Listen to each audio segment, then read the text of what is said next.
Seja então bem-vindo a esta edição dos 50 anos Vozes da Independência. Nesta edição damos voz a um homem que viveu por dentro as contradições da liberdade, sacerdote e deputado, também exerceu o jornalismo e crítico do poder. Frei Fidalgo, António Fidalgo, é uma figura rara na história de Cabo Verde, da proclamação da independência ao confronto com o Partido Único, do púlpito ao jornal Terra Nova, da fé à política. Fala-nos de um país em construção.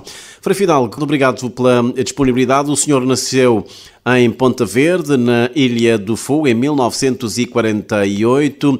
Que Cabo Verde era esse onde cresceu? Já agora também, como foi a sua infância e qual era o ambiente religioso e social de Cabo Verde nessa época? Eu não posso, nessa altura não podia ter ideia do que era Cabo Verde, porque imagina, criança dos anos 50, eu só conhecia a minha freguesia de São Lourenço e muito mais, sim, um bocadinho mais, certamente a zona de Ponta Verde, onde havia uma capela, escola. Eu conheci este mundo, é claro, ouvimos notícias e para a rádio, mas não era nada como hoje. Era um Cabo Verde pequenino para mim, que era Ilha de Fogo, que eu conhecia tão mal. Eu conheci a cidade depois para fazer o exame da escola primária, quarta classe, mas ir à cidade era uma viagem, uma longa viagem, gente, e depois havia aquela dificuldade de ir à cidade, preocupação com conselhos, olha, não faças isto, não faças aquilo, para não seres, como se diz em crioulo, parece que estranhavo, né? Para que não sejas gozado e outras coisas. Portanto, era esse o meu caso, mas era uma vivência feliz. Eu tive uma infância feliz, graças a Deus, até porque os anos 50 foram anos de muita abundância. A minha infância decorreu entre a escola de Ponta Verde com o professor Guilherme Mendes Rosa, por sinal neto do Pedro Cardoso, um homem muito inteligente, mas muito rigoroso, um homem que usava castigos e praticava, enfim, tinha comportamentos como professor que hoje seriam dignos de serem levados a ações que... Portanto, era muito rigoroso. Demais, não é? Havia castigos enormes, mesmo desumanos.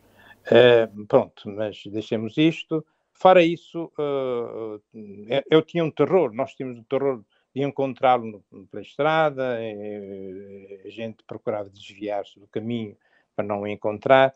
Basta dizer isso para saber que tipo de homem era. Era muito amigo da minha família, ele ia à nossa casa, mas, enfim, era isso. E depois, é claro, a minha infância decorreu entre a escola, a capela de Ponte Verde, a catequese. Eu frequentava, ou melhor, o Padre Fidelis procurava-me sempre para o acompanhar para visita aos doentes. O Padre Fidelis está na origem da minha vocação, inclusive. Foi assim. Depois, trabalhos do campo, não eram trabalhos infantis, como se diz hoje, mas eram trabalhos que nós participámos com muita alegria.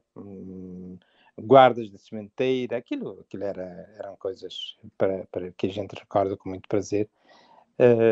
Busca da água na praia do Ladrão, Paladrão, suponho que em português é isso, que hoje está praticamente fora do combate, porque foram feitos furos.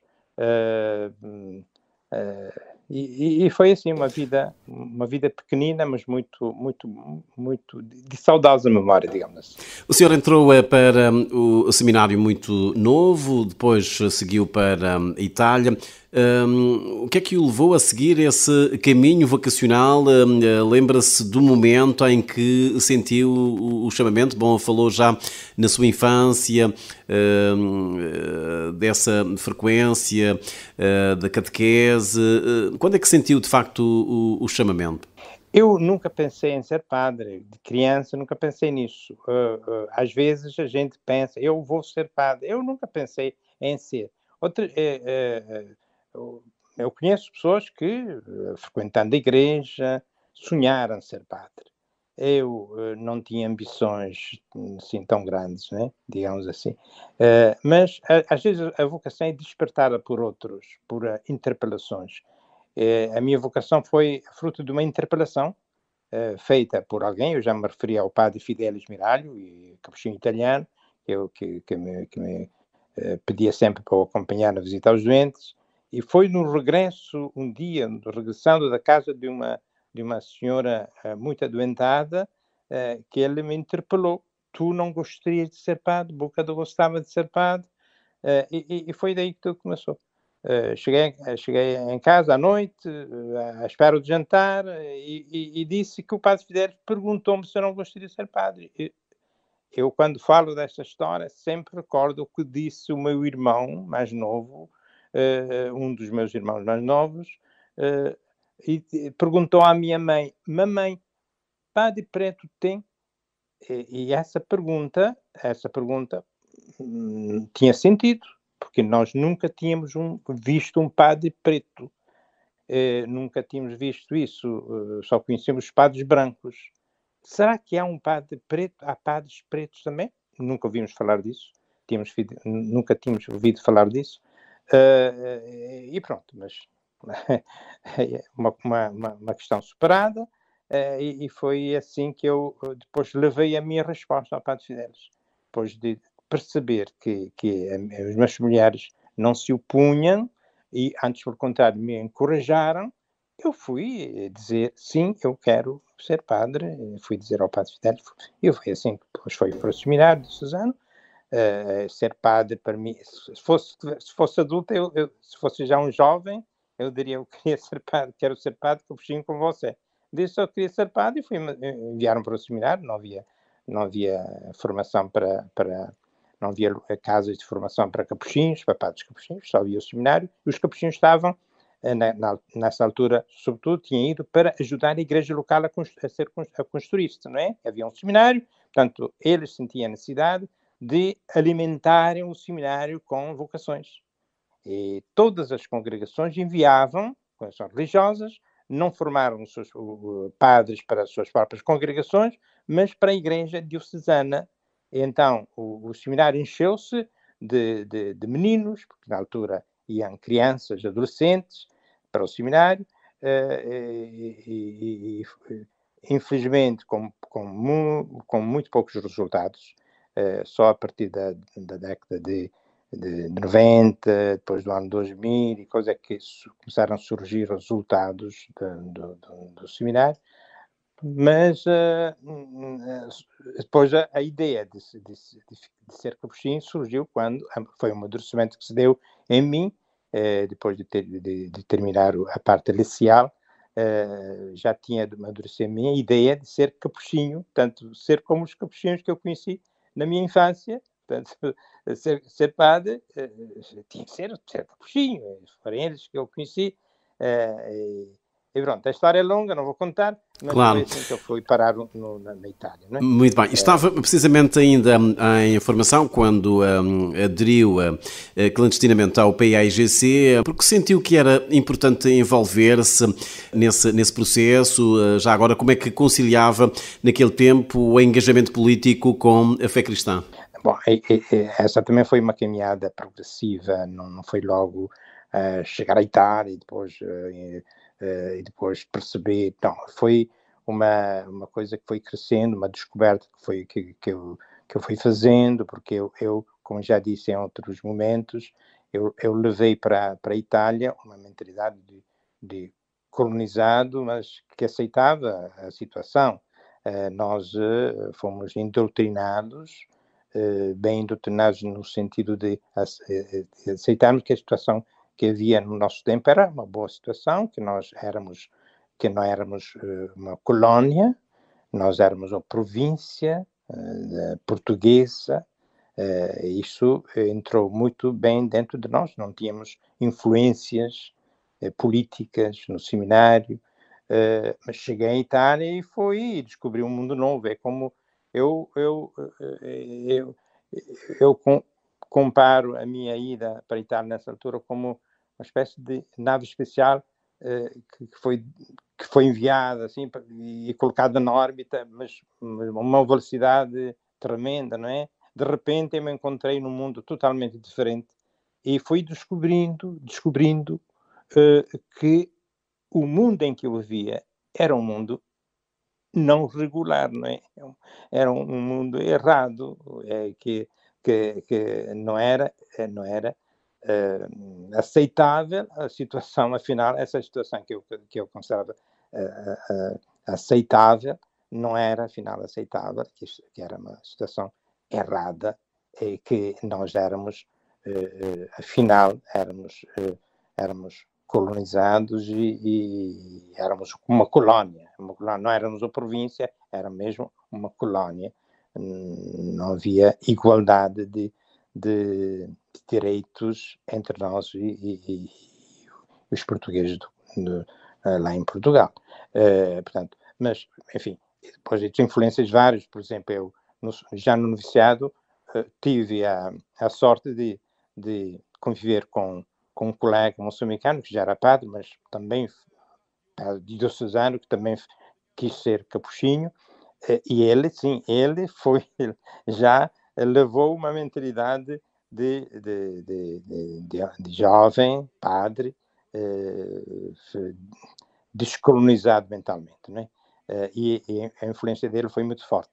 E depois o mundo do Trento, havia o seminário, havia a Universidade de Trento, que era um lugar onde fermentavam ideias, e eu não frequentei essa universidade, é claro, mas eu percebia o que estava acontecendo, um mundo muito inquieto, jovens muito inquietos. 68, olha, eu fui parar na Itália em 68. Em 68, nós sabemos o que é que foi 68 na Europa, não é? E não podia sair ileso dessa fermentação toda de ideias. Acontece depois... Portanto, é assim que se vai aproximar do PAIGC. Sim, sim, exatamente. Mas não foi logo, repito, não foi logo.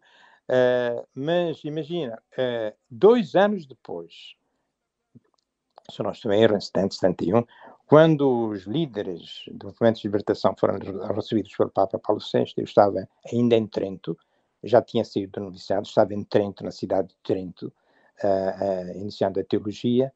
O meu colega, como eu já disse em outras ocasiões, fez questão foi autorizado a ir a Roma para ver, cumprimentar e conversar com um mondelano do país dele, e ver os outros líderes, o amigo Cabral,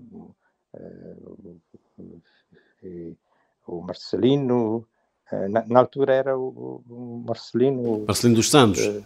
Marcelino dos Santos, e tanto os outros líderes dos outros países.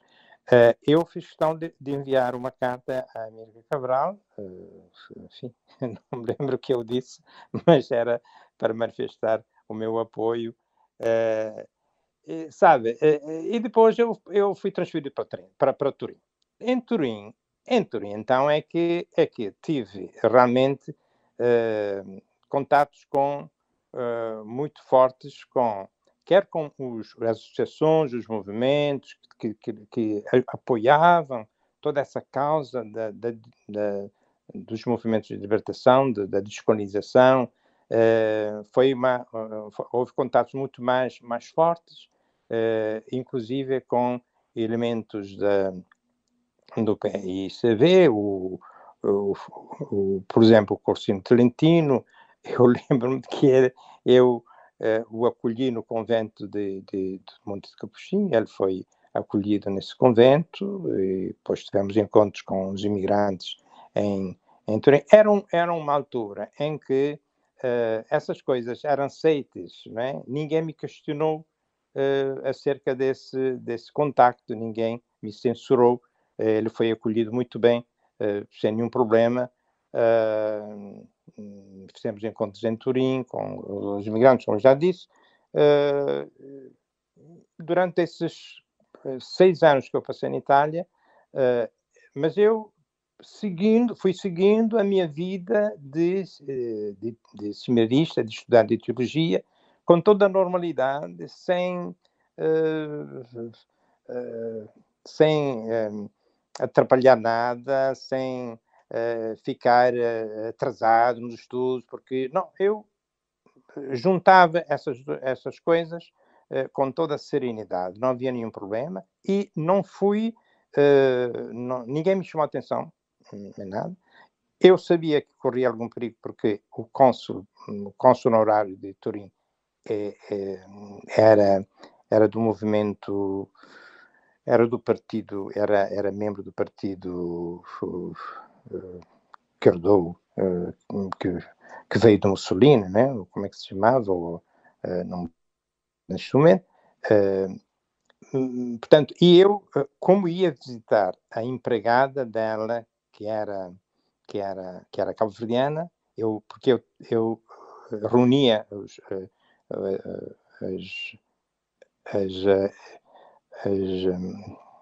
imigrantes que trabalhavam na cidade de Turim e entre os redores, encontramos muitas vezes no convento lá dos Capuchinhos, mas esse cônsul honorário com quem eu falava, porque eu ia lá, cumprimentava, conversava com ele, ia pedir autorização para que a empregada fosse aos encontros lá no Monte dos Capuchinhos, no convento dos Capuchinhos, mas depois eu percebi que ele não era um homem de confiança, mas não me aconteceu nada. Acho que ninguém descobriu que eu tinha essas ligações todas com o PAICG. Com o PAIGC. Com o PAIGC. Temos que dar alguns saltos. Em junho de 1975 foi eleito deputado, esteve presente no momento histórico da proclamação da independência. O que é que sentiu? Que imagem guarda desse dia? Olha, esta é uma pergunta realmente que acho que tem sentido. Eu vivi de uma forma muito eufórica esse dia. Eu lembro-me que encontrava amigos e abraçávamos-nos, mas era uma coisa indescritível. O meu sonho de contribuir para a independência estava a realizar, porque a mim o que me interessava é realmente chegar a esse objetivo, a esse ponto, a essa meta, ver o meu país independente, não é? A gente sonhou isso, eu sonhei isso. Só uma palavra, uma euforia muito grande e uma alegria muito grande. O Frei Fidalgo costuma dizer que o 5 de julho nasceu coxo e que o 13 de janeiro veio completá-lo. Pode explicar essa ideia? Sim, é uma forma de definir esses dois momentos. Eu costumo dizer que foi uma segunda independência. Outros também falam disso, uma segunda independência, foi completada, o 13 de janeiro completou o 5 de julho. Mas nós não é em 5 de julho, eu creio que eu digo nós, acho que não estou a dizer mal, nós não tínhamos consciência de que não tínhamos chegado à meta. Há bocadinho disse que chegámos à meta, sim, eu estava a dizer que tínhamos chegado à meta, mas depois descobri que não tínhamos chegado à meta, não é? Não tínhamos chegado à meta ainda, porque faltou a outra parte, não é? Independentes, mas não livres.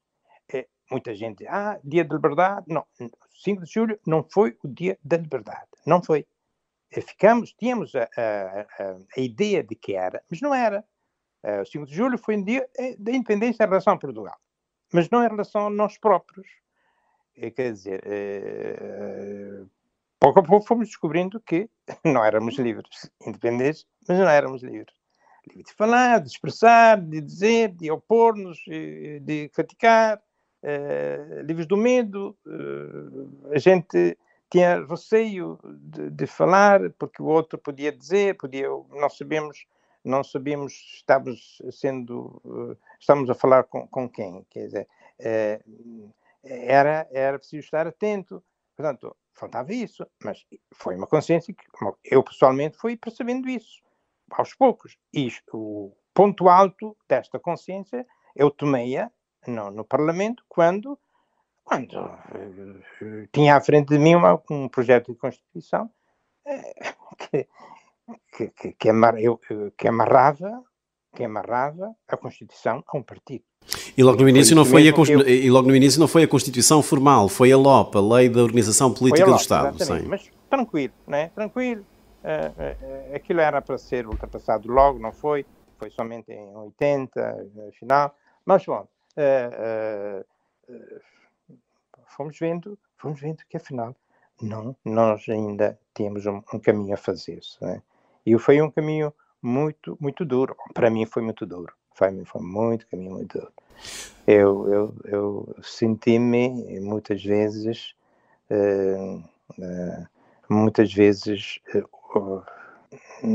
digamos muito triste por ver o meu país nessa situação. Sentia muita tristeza, não, mas afinal, para que é que a gente lutou? Foi para isto que a gente era isto que nós sonhávamos, era isto. Não foi fácil. Pode precisar também essa data, em abril de 75, fundou com outros irmãos capuchinhos o jornal Terra Nova. Qual era o propósito do jornal? Foi pensado desde o início como instrumento de liberdade e de crítica? Não tanto isso. Foi para continuar de uma outra forma, de uma forma mais aberta, o trabalho do Repique do Sino. Fala-se muito pouco desse boletim, mas convinha já agora. Faço homenagem ao Repique do Sino, o boletim fundado por Padre Pio Otim, que se publicava na Ilha Brava, onde havia uma tipografia, que ele também criou. E esse boletim que nós herdamos, nós fomos herdeiros desse boletim Repique do Sino, tinha colaboração até de escritores. Eu lembro de Sérgio Frusone, Luís Romano, depois havia contributos do médico, o Arsène de Pina, como médico, publicava artigos sobre saúde, depois padres, como o meu professor, Padre Francisco Lobo, indiano, ele depois reuniu os artigos em um livro, artigos que ele publicou nesse boletim, que era bimensal. Eu também colaborava como estudante já na Itália, ainda como estudante na Itália eu colaborava, mas o Terra Nova surgiu exatamente para dar novo fôlego ao boletim, para ser um jornal, um jornal aberto à sociedade, com contributos da sociedade, um jornal que ajudasse a igreja, a nova igreja, digamos assim, que se estava a construir com o Bispo Dom Paulino nessa obra de evangelização. A descolonização da igreja também era necessária nessa altura. E o Terra Nova procurou estar ao serviço dessas causas. Assim começamos, não é? Com uma abertura total a esse novo momento da independência, procurando fazer as pessoas aceitar, ver que a independência era uma coisa boa, não é? Nesses primeiros anos, a independência era uma coisa boa, não é? Vamos aceitar este momento e acreditar que assim é melhor. Bom, bem cedo a gente entendeu que, afinal, o Terra Nova, então, acompanhou-me nessa caminhada, nessa nova fase de conscientização, ajudar os cabo-verdianos a tomarem consciência de que deviam ter a coragem ou então, o Terra Nova a falar em nome daqueles que não podiam falar, ou a dar a palavra também àqueles que quisessem tomar a palavra, mesmo sob a capa de pseudónimo, sem eu assumi as responsabilidades todas. Achava que numa situação do género eu não podia estar a obrigar as pessoas. Não, você não pode usar esse pseudónimo, por exemplo, né? Porque pode ser depois eu é que vou ter que responder, né? Como aconteceu com o caso famoso que me levou ao tribunal. Assumi as responsabilidades da pessoa que escreveu, e não fui eu que escrevi, publiquei, achei que devia publicar, para sacudir um bocadinho o sistema, e assumi então em nome da pessoa fui apresentado como criminoso, né? Como réu, por ter publicado esse artigo. Portanto, sofreu muita pressão nessa altura. Foram praticamente 13 anos de um processo, digamos assim, judicial contra o diretor e contra o jornal Terra Nova. 15 anos. 15 anos, assim. Bem, 13 anos, sim. Tem razão, porque os primeiros anos não foram de pressão, foram anos tranquilos. A partir de 80 começamos a ter problemas, né?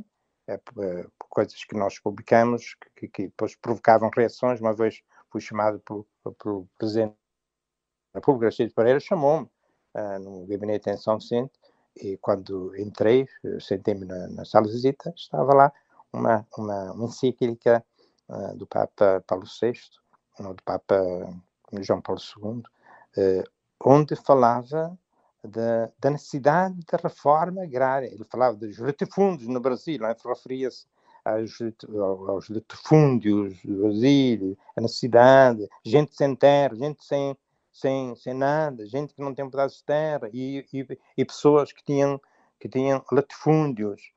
Ele já tinha acontecido, já estava em curso a reforma agrária.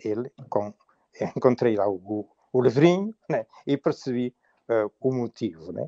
Conversamos e coisas. Ele disse: olha, o Papa, até o Papa.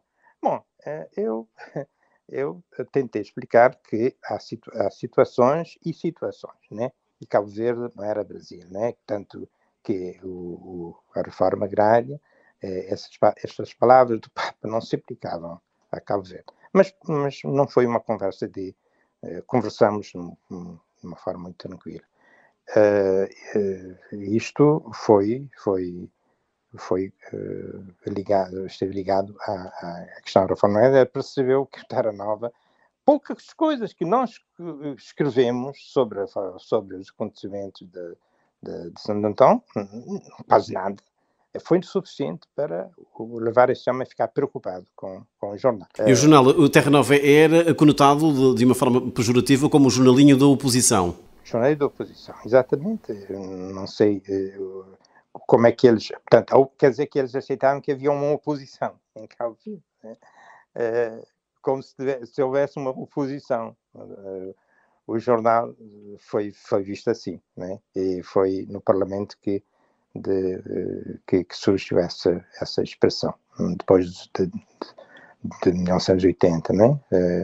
Numa intervenção, alguém falou do jornalismo da oposição. Portanto, já estavam a surgir. Foi depois de uma publicação de um artigo do Teófilo Santos Silva que o jornal foi apelidado de jornalinho de oposição. E depois, sabe, a questão da lei do aborto também. O jornal engajou-se fortemente nessa oposição à lei do aborto, juntamente com Dom Paulino. Nós, em São Vicente, fizemos uma manifestação para denunciar essa lei. Foi muito contrariada, fizeram tudo para nós fazermos essa, e conseguirem, de certa forma, algum resultado, porque nós, em vez de fazermos uma manifestação pelas ruas de Mindelo, fizemos uma concentração na praceta, agora, portanto, como é que se chama essa praceta? É Praça Dom Luís ou não? Não foi Dom Luís, foi Praça José Lopes, descendo dos Salesianos, temos uma praceta lá, quase invisível, não é? Mas foi ali que nós fizemos essa concentração com cartazes, e, portanto, não conseguiram impedir-nos de fazer essa concentração. Não fizemos a manifestação para não provocar as forças da ordem, etc., mas fizemos uma concentração lá. E houve um vai e vem, representantes do grupo que eu naturalmente estava por detrás disso, mas quantas vezes um grupo foi chamado à residência do governo em São Vicente porque queriam a todo custo impedir que isso fosse feito. Porque nós nós comunicámos à polícia que íamos fazer isso, né? Mas só para dizer que também nessa frente eu estive, e o jornal esteve lá presente, e falámos disso depois, e foi uma frente de luta também que preocupou muito o regime nessa altura. Muito bem. Frei Fidalgo, ainda há dias falava com Pedro Pires, também para esta série de entrevistas, e perguntava-lhe sobre os sinais de esgotamento, os sinais de que o regime estava de facto a cair, e ele dizia-me que, bom, não se esqueça que nós tínhamos muita pressão por parte da Igreja Católica. Como é que, de facto, avalia esse relacionamento entre a Igreja Católica e os primeiros 15 anos, o Partido Único em Cabo Verde? Digamos que nunca houve uma confrontação, fora essas manifestações que eu disse. Também no Fogo houve manifestações a propósito da lei do aborto, mas a pressão não era... Portanto, por exemplo, nunca houve uma declaração da Igreja Católica denunciando isto ou aquilo. Nunca houve, não é? Mas, para quem sabia ler, percebia que a Igreja não estava alinhada com o regime. O Dom Paulino, nas suas homilias, nos seus discursos, também não estava alinhado. Quem falava com ele em privado sabia que não estava alinhado. Aliás, Dom Paulino terá feito declarações e terá apelado aos fiéis no sentido de não votarem num partido que é contra os valores, digamos assim, cristãos. Mas isto é em 91, terá feito discursos, né, em 91, mas durante em relação às eleições nunca houve uma declaração do género. Nunca. Nós publicámos os discursos, as homilias do Dom Paulino, as coisas principais que ele publicava, mas explicitamente nunca fazia apelos a que não se votasse o Partido Único, né? Não fazia isso. Mas fazia isso de outra forma. Indiretamente as pessoas percebiam. A gente percebia o que é que ele queria dizer, não é? Porque ele também tomava o necessário cuidado para não criar problemas à Igreja. Não é? Quer dizer, então, que a Igreja nunca se posicionou, por exemplo, perante as prisões em São Vicente, em 1977, também na revolta de Santo Antão, na Reforma Agrária? Não houve um posicionamento frontal, uma tomada de posição, uma declaração contra isso. Não sei se devo dizer infelizmente, não é? Mas eu compreendo a posição de Dom Paulino, porque só ele podia fazer isso, não é? Só ele podia fazer isso. Só ele podia convocar, por exemplo, uma reunião com os colaboradores mais próximos para redigir uma declaração a propósito disso. Não houve isso, mas ele fez digamos, uma oposição, entre aspas, de outras formas, né? De uma forma mais imperceptível, mas real. Ele fez isso. Ele não era um homem, digamos, que agradava ao regime. Não era, absolutamente. Mas era. O respeitavam muito, ele fazia-se respeitar, mas ele também, digamos, tomava as necessárias cautelas para não criar problemas à Igreja no seu todo. Frei Fidalgo, depreendo das suas palavras que há aqui, digamos, uma espécie de uma decepção, alguma frustração, porque no início, de facto, juntou-se à causa da independência nacional, havia toda essa euforia para a reconstrução nacional e, portanto, acaba por constatar que não era nada daquilo que, enfim, estava a sonhar para estas ilhas. Sim, mas eu bom, usou a palavra frustração. Eu não me sentia frustrado, sentia-me triste porque o objetivo não tinha sido atingido. Mas porque eu não fiquei, não fui alguém que ficou frustrado e ficou de mãos atadas. Não, eu percebi que as coisas estavam como estavam, mas eu achei que devia lutar, e com o jornal e com os colaboradores, quando digo eu penso logo em tanta gente que colaborou, que escreveu. Eu penso sobretudo, e mais uma vez, no Teófilo Santos Silva, que hoje está doente aqui nos Estados Unidos. Ele foi muito prejudicado, a sua saúde foi muito prejudicada quando era funcionário do banco. Eu lembro numa altura em que ele, por ser o que era, por expressar o que expressava através do jornal, foi transferido para um local onde a sua saúde ficou muito prejudicada, porque ele... Portanto, ele acaba por sofrer alguma represália. Certamente, foi muito claro, porque mandaram trabalhar no arquivo do banco. Ele não podia trabalhar, ele sofria de asma, não podia trabalhar nesse local. O Teófilo ficou muito prejudicado na sua saúde por causa disso. E o Frei Fidalgo também sentiu-se ameaçado, teve medo em algum momento, tendo em conta, digamos, as denúncias que o Terra Nova fazia? Eu não sei onde é que eu encontrava tanta coragem para escrever, para continuar, mesmo depois do julgamento, e continuei tranquilo. É claro que eu sofria, não podia dizer que eu andava a cantar por aí, quer dizer, que estava contente.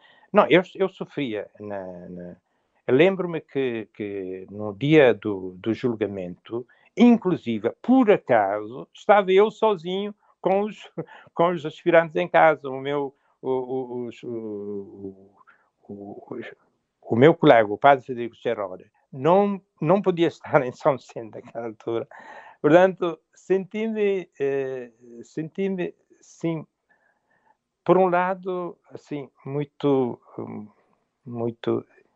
pessoalmente, digamos, desfalcado, né? Porque, mas, enfim, o povo de São Vicente, aí está. Eu devo manejar o povo de São Vicente, porque foi incrível. O povo de São Vicente foi incrível. Permita que eu diga isto, que eu conte o que aconteceu no dia do julgamento. Pela manhãzinha, eu vejo chegar à nossa capela em Padeira de Fonte Francês pessoas vestidas de luto. Eu não sabia de nada. Só lhe vou pedir para situar os nossos ouvintes em que ano foi. Em mês, já agora também a data. Em 88. Em 88. A missa das 7 horas da manhã, começa a entrar pessoas vestidas de preto, estava de luto, não é? Participaram na missa e depois foram ao tribunal. É claro que eu não percebi logo de início, mas percebi depois porque é que estavam entrando pessoas de luto. Mas a coragem dessa gente, que eu admiro até hoje, a coragem dessa gente. O tribunal encheu-se de pessoas que me apoiavam. E quando eu saí, todos não podiam entrar. Quando eu saí, no dia da sentença, houve 2 dias. No dia da sentença, 3 dias depois, também a mesma cena. Pessoas de luto entrando na igreja. Depois, lá estavam eles no tribunal, à espera do julgamento. Uns fora, outros dentro. Aqueles que podiam entrar, foram mais cedo, entraram. Os outros... Quando eu saí, eu disse qualquer coisa, não me lembro o quê. Eles perceberam que eu tinha vencido. Então gritaram, assim, coisa, mas não era nada disso. Eu não disse que eu tinha saído vencedor nesse julgamento. Fui então levado como um herói para a casa. Fomos a pé, claro, cantando hinos religiosos,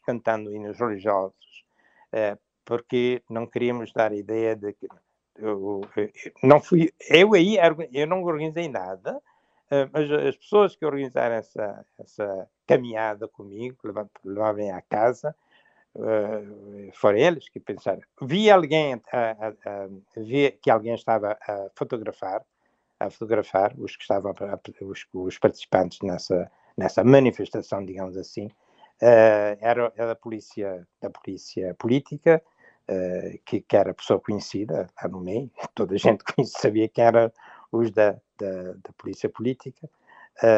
Eu nunca consegui essas fotografias, não há imagens fotográficas dessa caminhada, que aconteceu 2 vezes, no dia do julgamento e no dia da sentença.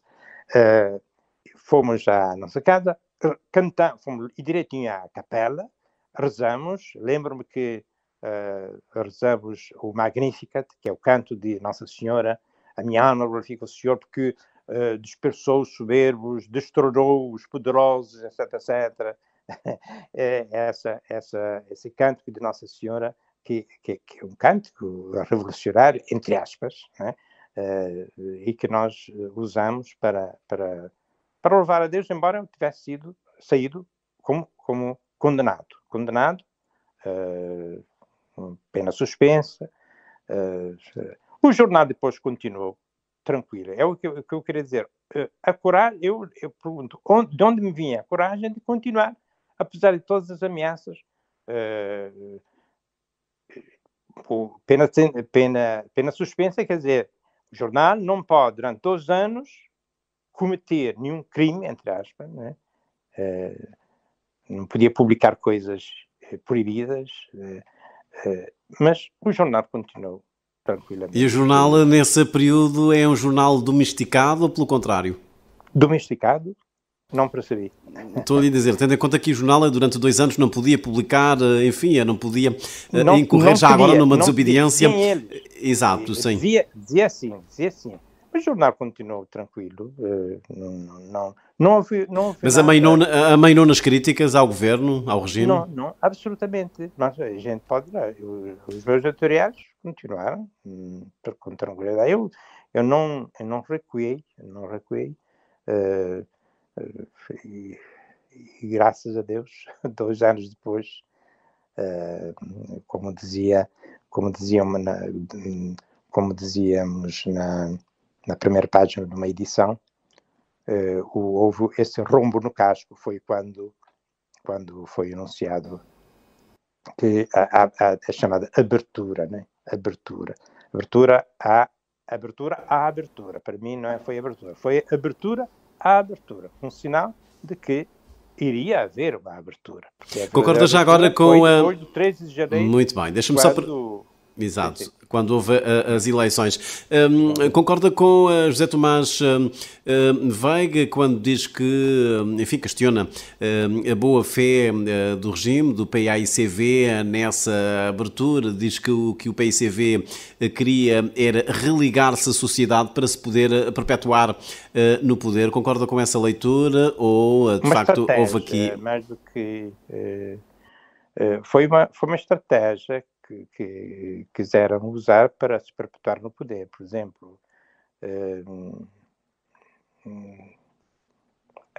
eu lembro-me que o projeto era eleições em 95. Foi tanto, acho que isso felizmente não foi para frente, essa ideia, e as eleições aconteceram em 91. Portanto, a estratégia não surtiu efeito. Portanto, na altura havia um calendário, autárquicas, presidenciais, depois legislativas só em 1995, mas o Movimento para a Democracia exerceu muita pressão e acabou também por alterar esse calendário. Felizmente. A gente não podíamos aguentar até 95, era impossível, não é? Era mesmo, era preciso abrir, não é? Depois dessa abertura, que é 19 de março, é isto?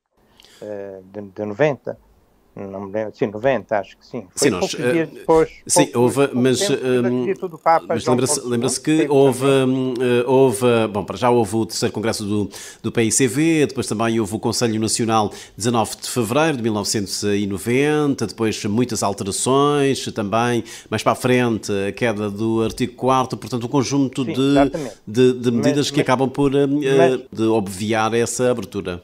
sim, mas a abertura, quiseram chamar de abertura esse 19 de fevereiro, quando foi anunciado que o regime aceitava umas um, um, aceitava a abertura, né? De certa forma, né? A abertura aconteceu depois, né? Mas felizmente tudo correu de uma forma diferente ao que eles tinham projetado.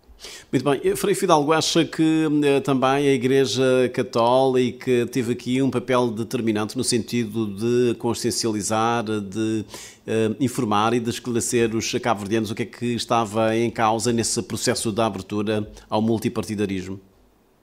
Sim, nessa altura a Igreja participou de uma forma muito bonita, uma consideração muito bem feita através da Caritas, que a Caritas é uma organização social da Igreja, Caritas, a caridade, mas a caridade não caridadezinha de dar esmolas, mas a caridade, o amor que vai para além do, do amor, assim, um amor, é um amor com uma dimensão social forte.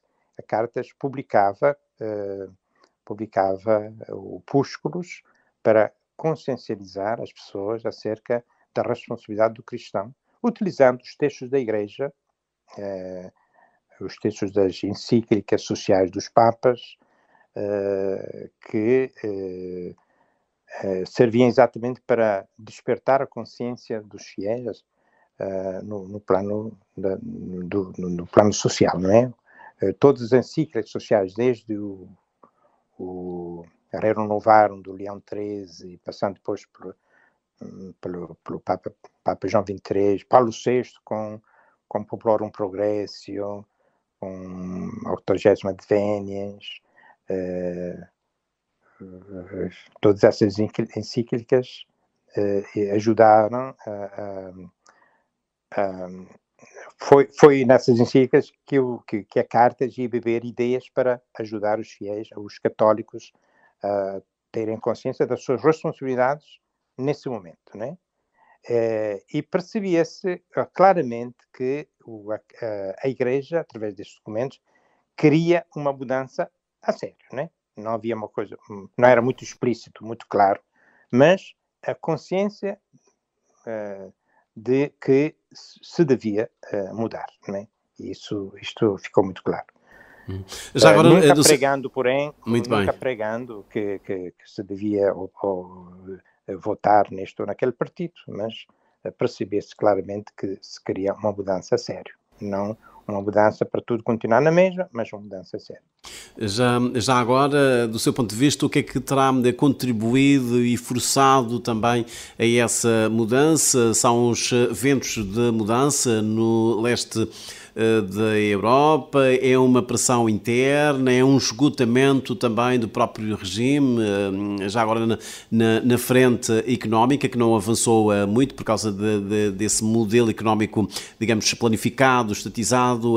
O que é que terá contribuído de forma mais decisiva para que houvesse, de facto, um esgotamento do regime e precipitando também a abertura? Tudo isso, olha, tudo isso. Não se pode dizer, foi este o fator que determinou, digamos, a queda do regime. O regime foi levado a cair por causa de tudo isso, dessas pressões internas. Também os imigrantes, é preciso ver, saber dizer, que setores da imigração também que se opunham de uma forma aberta, reconhecer, por exemplo, que o CID teve o seu papel lá fora, cá fora, digamos assim, eu estou fora, nesse movimento de pressionar o regime a mudar. Portanto, pressões internas, pressões externas, e a queda do regime da União Soviética certamente foi um fator forte também, porque o partido estava encostado à União Soviética, sem dúvida, não é? Havia muita amizade, relações muito fortes, estudantes que iam para lá e que voltavam com, sim, com ideias também que viviam lá fora. Portanto, isso tudo caiu também. É um conjunto de fatores. Os regimes ditatoriais nunca caem por causa de uma só coisa. São muitos os fatores. Cedo ou tarde acabam por cair. O regime era ditatorial ou era autoritário? Não, a ditadura é quando há um partido único, ele é que dita as leis, não há pluralismo, é ditadura. Não há que amenizar isso. É uma ditadura porque não há confronto de ideias, não é permitido, não há liberdade de expressão, não há nada disso. Portanto, ou seja, os direitos... Agora, os direitos... podemos dizer Força. que não é igual, não foi igual a outras ditaduras, sim, mas a ditadura é quando há um que dita. E em Cabo Verde havia um partido que ditava. Não havia um outro que dizia, não, isto não pode ser. Com toda a liberdade no Parlamento. Quando isto não acontece, há ditadura. Frei Fidalgo, de vez em quando nós ouvimos alguns analistas, cientistas políticos dizer, bom, a relativizar também a questão do partido único, o regime em Cabo Verde, sim, a reconhecer que de facto houve muitas sombras, a violação dos direitos fundamentais, mas depois comparam o regime que nós tínhamos em Cabo Verde com outras realidades, até que nos são bem próximas aqui em África e, enfim, dizem que, bom, comparando o regime de partido único em Cabo Verde não foi assim com esse nível, digamos assim, de violência que se conhece em outras partes. Qual é que é a sua leitura em relação a isso? Já disse, quer dizer, eu reconheço que não houve aquela dureza, não é? Aquela dureza, aquele tipo de perseguição, como houve em outros países. Mas eu somente digo isso. Sim, há essas diferenças todas, mas ditadura, houve 15 anos de ditadura. Sim, houve pessoas que foram presas, quer em 77, quer também em 1981. Deixe-me já agora perguntar-lhe, uma vez que estava à frente do jornal Terra Nova, a cúpula do partido, os dirigentes do topo do governo, tinham conhecimento dessas situações? Não, a reforma agrária foi feita por quem? As prisões foram feitas por quem? Sabia-se tudo isso, não é? Não havia como esconder. Isso não era uma coisa que se fez assim. Quem fez? Os outros não sabiam que tinha sido feito, ou a cúpula não sabia. Não, foi a cúpula que decidiu prender todas essas pessoas. Também na reforma agrária foi também a cúpula, não foram pessoas que foram a Santo Antão e decidiram fazer o que queriam, não é? Aquilo foi uma produção clara do regime. Portanto, mas independentemente disso, os 15 anos foram de ditadura, volto a dizer, não foi como Angola, por exemplo. Eu sei que não foi. Esses anos não foram como os anos que foram vividos em Angola. Eu sei. Mas quando num regime há um partido a ditar, é ditadura. Eu não sei porque agora querer não definir, não querer aceitar que isto seja uma ditadura. É uma ditadura. Há ditaduras, umas mais que outras, que ditam com mais dureza do que outros, mas as ditaduras acontecem quando há uma pessoa, um partido só a ditar leis. Sim, Nós estamos a não falar há de, desculpa. exato, nós estamos a falar de algumas sombras que marcaram os primeiros 15 anos da independência de Cabo Verde, mas quando se faz esse balanço, parte-se naturalmente do ponto de partida em que se dizia que Cabo Verde era inviável, era impossível, havia gente que dava apenas 6 meses de vida a este jovem país. Consegue identificar também alguns ganhos? Por exemplo, logo no início havia aquela preocupação de se garantir a segurança alimentar, houve preocupação também com o combate ao analfabetismo, noutras frentes, que não apenas na questão dos direitos fundamentais, consegue encontrar alguns ganhos registrados por Cabo Verde nos primeiros 15 anos? Não, certamente a independência é por si só um ganho, não é? Um ganho. O país pode aparecer na cena internacional, pode dialogar, pode pedir auxílio, pode pedir a solidariedade dos outros países, e isto, só por fato de o país ser independente, é automaticamente possível, portanto, nada a dizer, não é? A independência, por isso é que eu disse, a independência foi uma coisa ótima, uma coisa muito boa. Eu não estou arrependido, por exemplo, de ter participado, se eu soubesse que ia ser assim. Não, a independência foi uma coisa muito Portanto, ao boa. contrário Estamos a do festejar. Dr. José Tomás Weig, o Frei Fidalgo não se arrepende de ter também contribuído, uma vez que foi Não, não, eu não me deputado arrependo. para a instauração do Não Partido me arrependo. Único. É claro, se eu tivesse percebido que algumas coisas iam acontecer, a gente não sabia, não é? Eu não podia prever que depois ia dar no que deu, não é? Não podia prever. É claro que se eu soubesse, eu não ponho essa questão assim, não é? Mas a independência Mas deixa-me foi perguntar-lhe uma já agora coisa. também, o Sim. Partido Único era inevitável na altura? Havia outra alternativa? Bom, os regimes de Partido Único eram tolerados? Havia também, digamos, regimes idênticos noutras regiões? No caso de Cabo Verde, se tomarmos, digamos, em análise o período que vai da Revolução de Abril, 25 de Abril, até a tomada da Rádio Barlavento, olhando para esse contexto, acha que, de facto, havia condições de termos em Cabo Verde um outro regime que não fosse o Partido Único? Eu não consigo formular uma ideia acerca disso, não é? Porque o que eu digo é que eu esperava que depois da independência, que foi como foi, não é? Que foi como foi, porque a independência foi uma grande coisa, mas não terá sido a melhor forma de chegarmos à independência, mas naquela altura eu pessoalmente aceitei que pudesse ser assim, não é? Aceitei que pudesse ser assim, mas eu acreditei que seria depois diferente, não é? Que nós depois não víamos passar por esses cerceamentos da liberdade e tudo isso.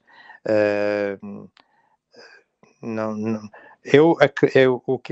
a minha fé era fé num Cabo Verde realmente livre, não é? Não começamos logo com multipartidarismo, não começamos Mas logo. acha que houve de facto uma intenção do PAIGC de silenciar, por exemplo, as outras forças políticas que existiam na altura, o Houve, não, mas PIC-CV, a sim, isto foi UDC, de claro. silenciar Sim, também os órgãos de comunicação sim, social? sim. Aqueles que não queriam independência, não é? Fora o PIC, a UDC não queria independência, queria juntar-se a Portugal. Portanto, era normal que, perante o valor da independência, apareceram partidos que não queriam isso, era normal que aqueles que tinham lutado durante anos para a independência, era normal que se opusessem também a esses grupos. A forma como foi feita, vendo agora para trás, acho que houve injustiças também em relação a eles. A tomada da Rádio Valente, eu já disse em outras ocasiões, não foi uma coisa bonita. Vocês da rádio tenham paciência, mas não foi. Analisando as coisas, temos que dizer que não foi uma coisa bonita. Era bonito ouvir outras vozes. Eu acho que seria muito bom que essas vozes não houvesse esse medo de que essas vozes se pronunciassem através da rádio, não é? Era uma forma de dizer, bom, nós vamos tomar o poder, mas não deixar, mas permitindo que as pessoas se expressem, não é? Que falem. Logo E no acho início, que o Frei Fidalgo, portanto, alinhava-se com esse projeto da unidade de Guiné-Cabo Verde ou sempre teve algumas reservas? eu acreditei que isso pudesse ser possível, embora alimentando dentro de mim dúvidas, como seria possível, né? Como é que isso podia ser viável, né? Viabilizar isso é uma coisa muito, parecia um bocadinho estranha. Confesso que, que nunca me expressei contra esse projeto, né? Até via aspectos positivos nessa união de forças, né, de dois países. Como é que percebemos todos que não era muito realista, mas eu nunca questionei isso, até porque estávamos a descobrir a África. Eu lembro quando quando pisei pela primeira vez o continente africano, a alegria que senti é um encontro com a África, não é? Senegal primeiro, depois a Guiné, mas foi por minha conta, não fui enviado por ninguém.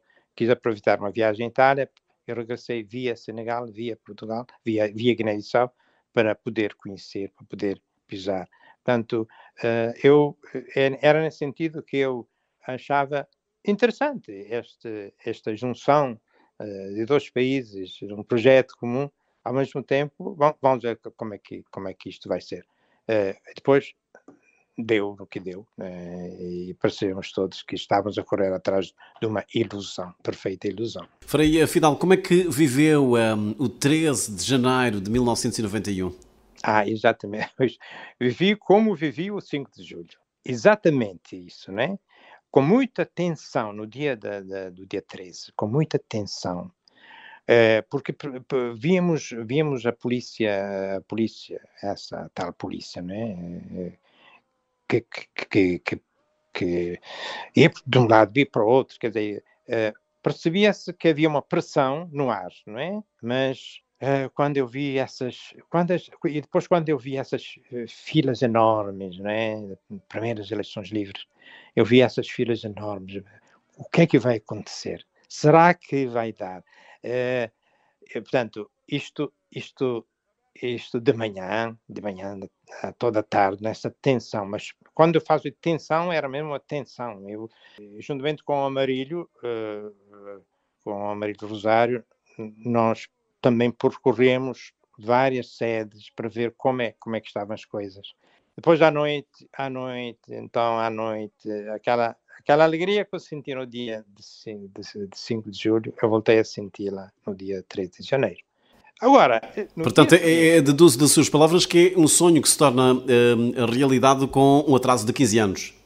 de certa forma, assim, a parte do sonho, uma parte do sonho que não se realizou em 75, depois realizou-se a 13 de janeiro. Portanto, a alegria foi realmente completa. Eu acredito que não vamos voltar atrás, embora vendo o que está acontecendo em certos países que foram considerados exemplos grandes de respeito pelos direitos humanos, que davam notas e que parece que continuam a dar notas a esses países, aos outros países, né? A ver como é que estão agora. Espera lá, é preciso tomar cuidado, porque de repente pode aparecer alguém com sonhos de rei, de imperador, não sei o quê, portanto, nunca. E depois, as mentalidades atuais, que são muito, que absorvem muito aquilo que há em termos de populismo, isto é um fenómeno, parece um bocadinho que está a apanhar muitos países, portanto, é preciso tomar cuidado, entre aspas, né?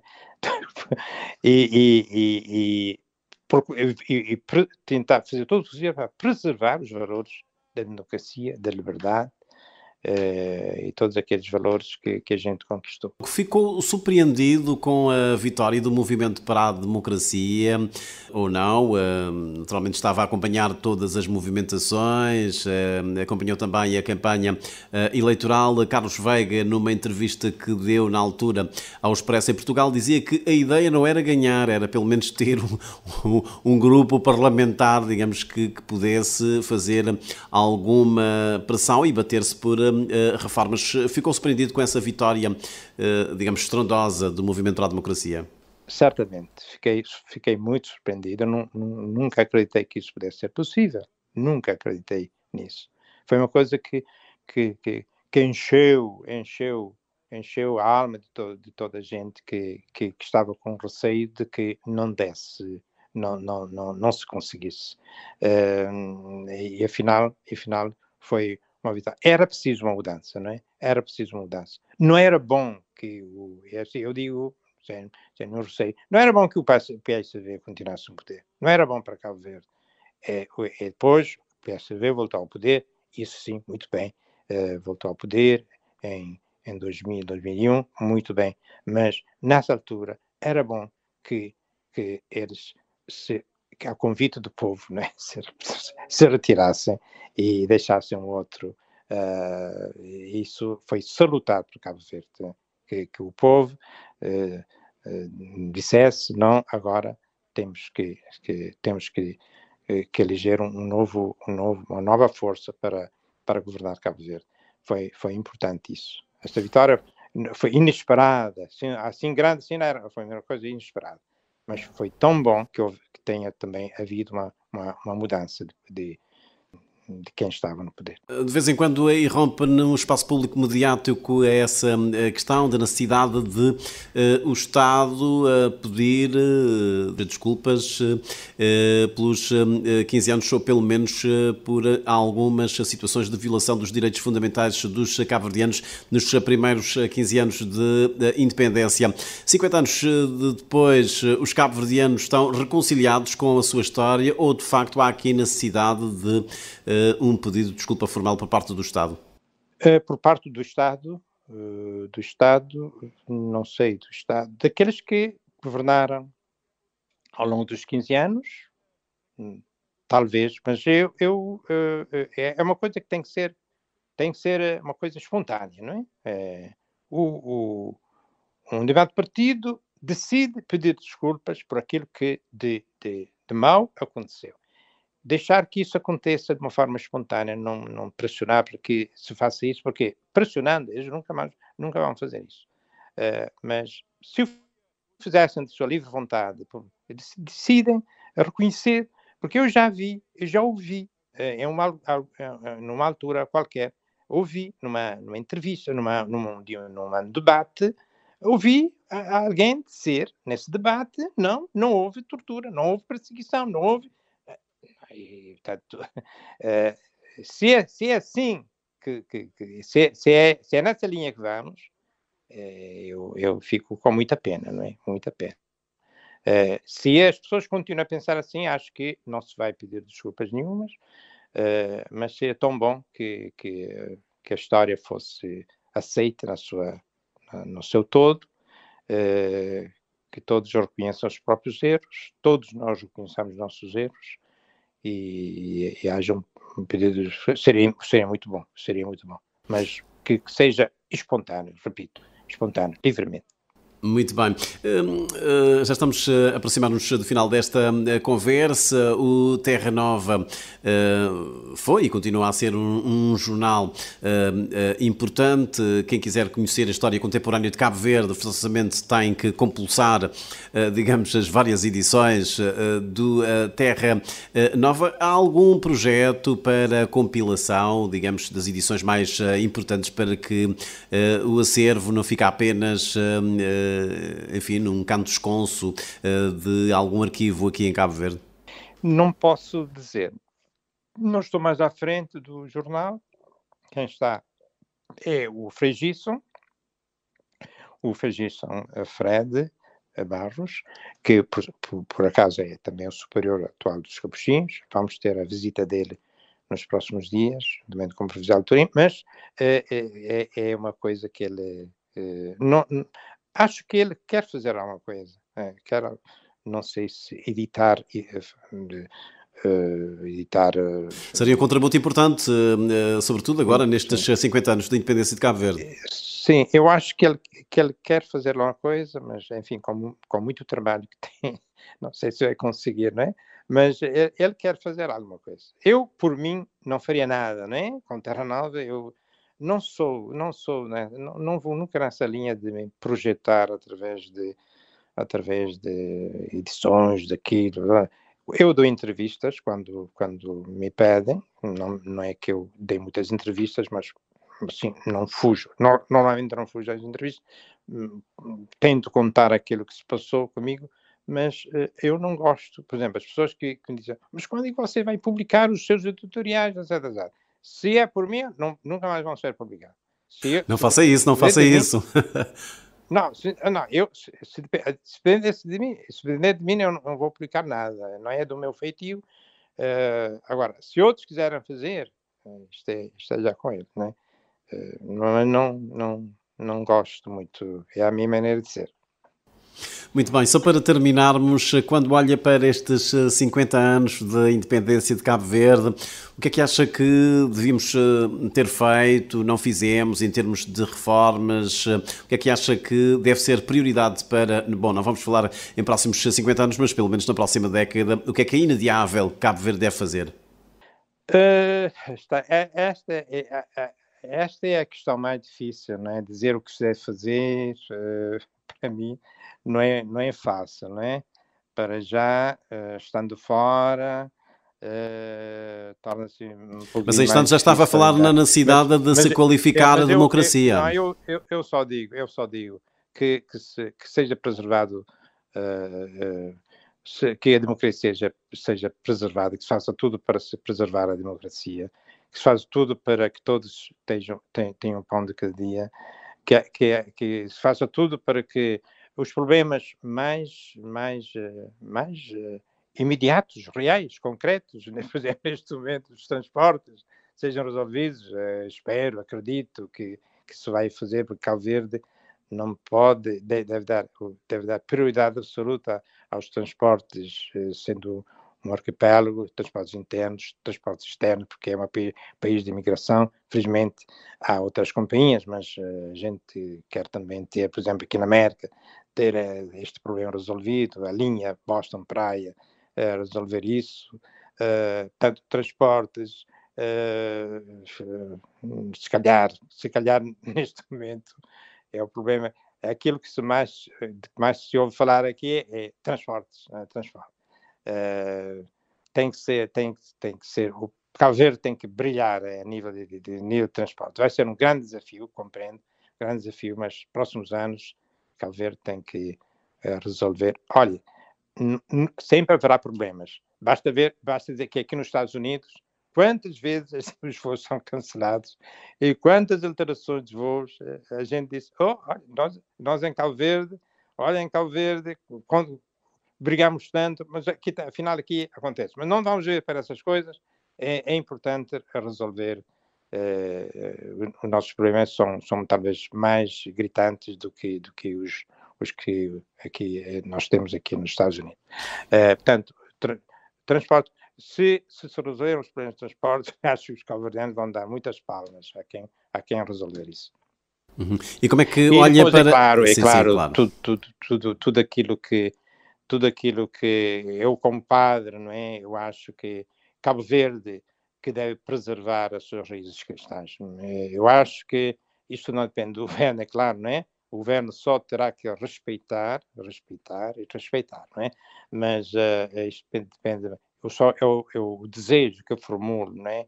Que Cabo Verde continue a preservar os seus valores cristãos. Vejo países da Europa que estão a perder as suas raízes. Antigamente, digo isto com assim, de uma forma frontal, não é? Eu não gosto de ver, por exemplo, um país como a França tornar-se aos poucos um país muçulmano. Se acontecer, é porque eles querem que aconteça, e não é nada comigo, de certa forma, né? Mas eu não gosto. Eu não gosto de ver um país como a França, um país com fortes raízes cristãs, e outros países também, mesmo Inglaterra, perder essas raízes, não é? Porque devem perder essas raízes? Não deviam fazer alguma coisa? Não, porque é preciso respeitar, muito bem, mas que se exija que esses países, os países muçulmanos, também respeitem e aceitem também a nossa presença e não nos obriguem a viver em catacumbas, entre aspas, como se via no Império Romano, não é? Que nesses países seja possível também fazer uma procissão, uma manifestação pública da nossa fé. Não é possível, não é? Mas eles querem todas as liberdades do mundo quando estão em... Eu sou dessa linha, claramente dessa linha. Sou a favor de abertura à imigração. Eu sou contra esses partidos esses partidos como o Chega em Portugal, não é? Como aqui está acontecendo também nos Estados Unidos, que essa oposição. Acha que aqui em Cabo Verde corremos esse risco também de termos uma deriva populista nos próximos anos?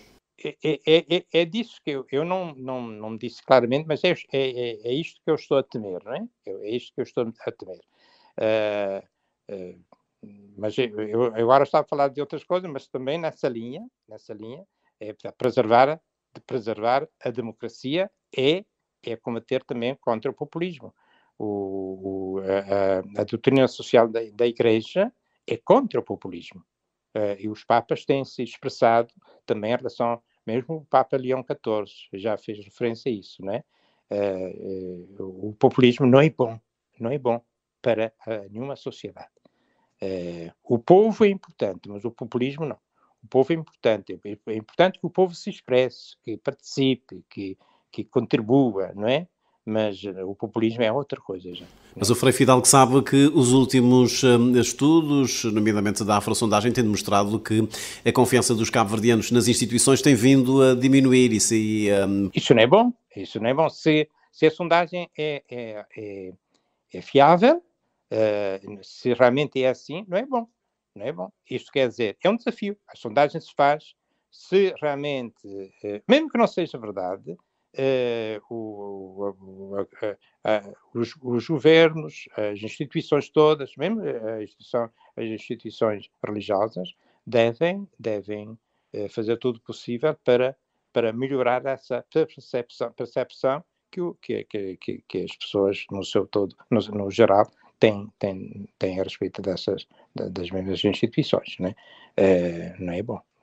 Só para terminar, muito bem, só para terminar mesmo e recuperando um dos momentos marcantes destes 50 anos, a visita do Papa João Paulo II a Cabo Verde. Como é que o Frei Fidalgo recorda esse momento? Bom, é uma coisa que aconteceu, que nunca tinha acontecido. Já é a primeira vez que o Papa visita Cabo Verde, não é? Só isso, não é? O Papa, primeira vez. Nós estamos agora a celebrar os 500 anos da Igreja em Cabo Verde. Quase esses 500 anos depois de a Igreja ter se tornado uma diocese, o Papa visita o Cabo Verde. Foi uma coisa importante, muito importante para a nossa Igreja e foi importante para o país, porque sem contestar, sem dizer claramente que o regime tinha de cair, o Papa disse o regime deve mudar. Ele disse isso, por outras palavras. Disse isso na missa de Cabra Canela, disse isso no regime desportivo, aos jovens, disse isso por outras palavras, né? Falou da liberdade, falou, lembra-se daqueles gritos que ele deu, nunca mais, a opressão de nenhum povo, nunca mais. Repetiu 3 vezes o nunca mais. E aquilo acho que fez tremer o regime, não é? Por isso é que eu, na altura, houve uma entrevista, fui entrevistado naquela altura a respeito dessa visita, e eu disse que nada vai ser como antes, a partir de agora, de visita do Papa, e de facto, poucos dias depois, houve esse anúncio da abertura à abertura. Havia expectativa que o Papa Francisco pudesse visitar Cabo Verde, sobretudo no âmbito das celebrações dos 500 anos da criação da Diocese de Santiago de Cabo Verde. Bom, agora, ainda há dias, os bispos de Mindelo e de Santiago também renovaram essa expectativa em como o Papa Leão XIV possa vir a visitar Cabo Verde. Comunga também dessa esperança?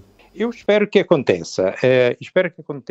Eu nunca acreditei que o Papa Francisco iria visitar, não sei porquê, né? Tive esta sensação de que não iria acontecer, e de facto não aconteceu. Não percebi que não iria fazer parte do programa do Papa Francisco, embora ele tenha dado muita atenção à nossa igreja em Cabo Verde, ao país. Mas acredito que o Papa Leão XIV poderá visitar, acredito que que poderá visitar Cabo Verde. Eu acredito que Cabo Verde será ele, pronto, façamos um prognóstico, será ele a visitar Cabo Verde. Ele tem idade, não tem muita idade, tem saúde, acho que não vai mudar essa linha de Papa que visita as igrejas em vários países. Espero que vá nessa linha do Papa Francisco que visitou os países da periferia do mundo. Acredito que irá nessa linha. Que Cabo Verde o Frei Fidal gostaria de deixar e de oferecer aos jovens, a esta nova geração? Eu não lhes vou pedir para idealizar um Cabo Verde daqui a 2075, mas na próxima década, que Cabo Verde gostaria de oferecer aos jovens? Um Cabo Verde no qual os jovens devem, que os próprios jovens devem construir, que eles percebam que o país tem que ser construído por eles. Isto é que é a primeira coisa, não é? Que eles têm que construir, que acreditem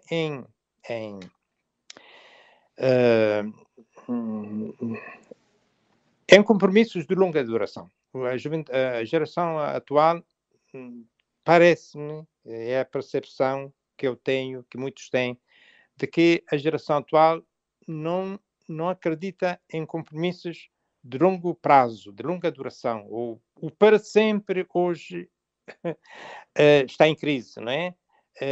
O futuro de Cabo Verde, mas não só de Cabo Verde, vai depender muito de gente que se compromete em várias áreas, em várias linhas, em várias direções, que se compromete a sério com grandes causas, não é? É preciso que isso aconteça, não é? Que apesar das dificuldades que hoje temos, que os jovens acreditem que eles também devem participar na solução destes problemas e não esperar que sejam outros a resolver por nós, não é? Que não esperem, que não vivam na espera que haja apoios, não é? Os apoios, tempo de apoio, 74 já passou, né?